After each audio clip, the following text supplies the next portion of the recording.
In today's session, we will be studying and talking about introduction to biology.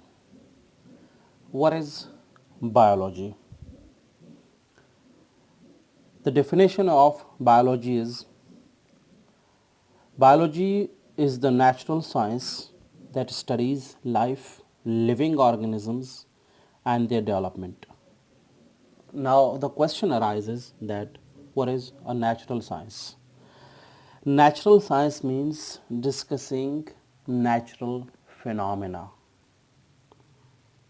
Biology is the combination of two Latin words, bio and logos.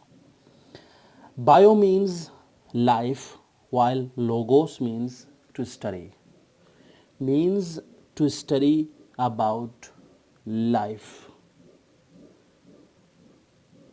If biology is the study of life, so why do we study about non-living things like water?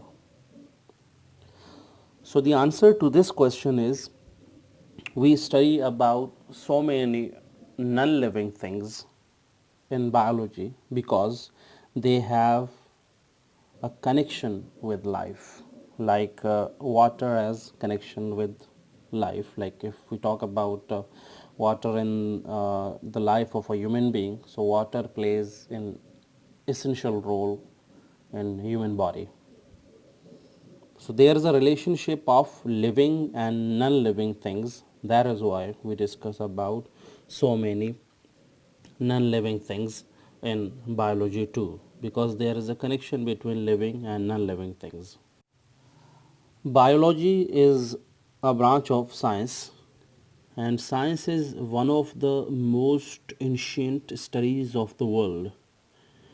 Though modern biology is relatively a recent development, but science has been studied since ancient times in Mesopotamia. Mesopotamia is a place in Egypt, and Egypt is located in Western Asia. Beside Egypt and Western Asia, science has been studied in Indian subcontinent and China as well. Now the question arises that why in biology or in science most of the Greek words are used.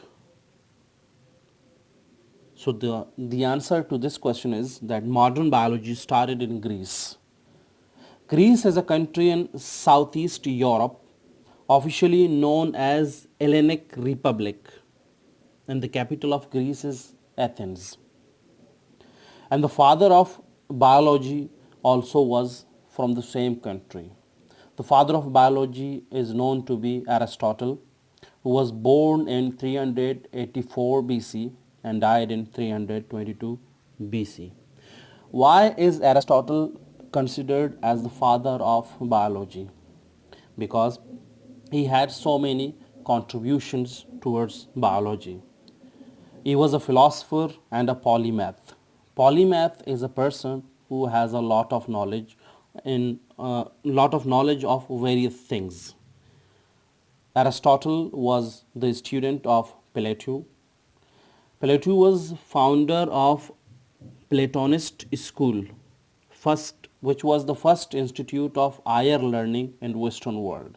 Means he was the founder of the first institute for higher learning.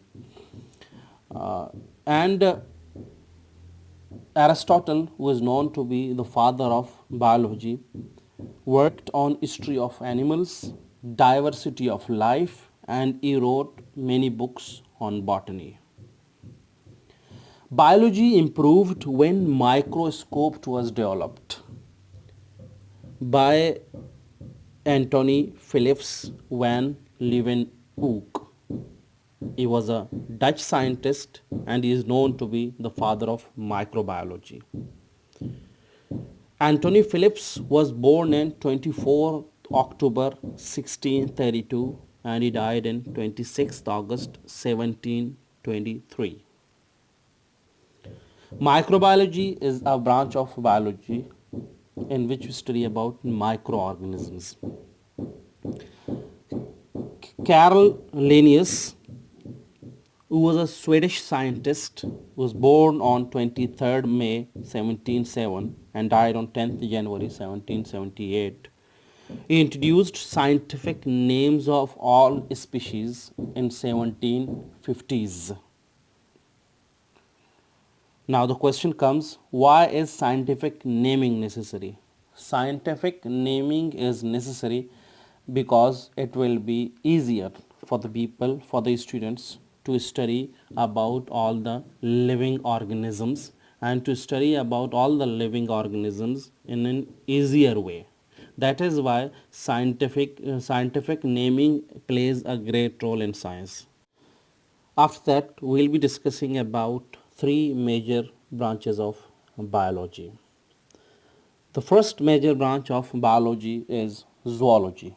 Zoology is combination of two words, zoo and logos.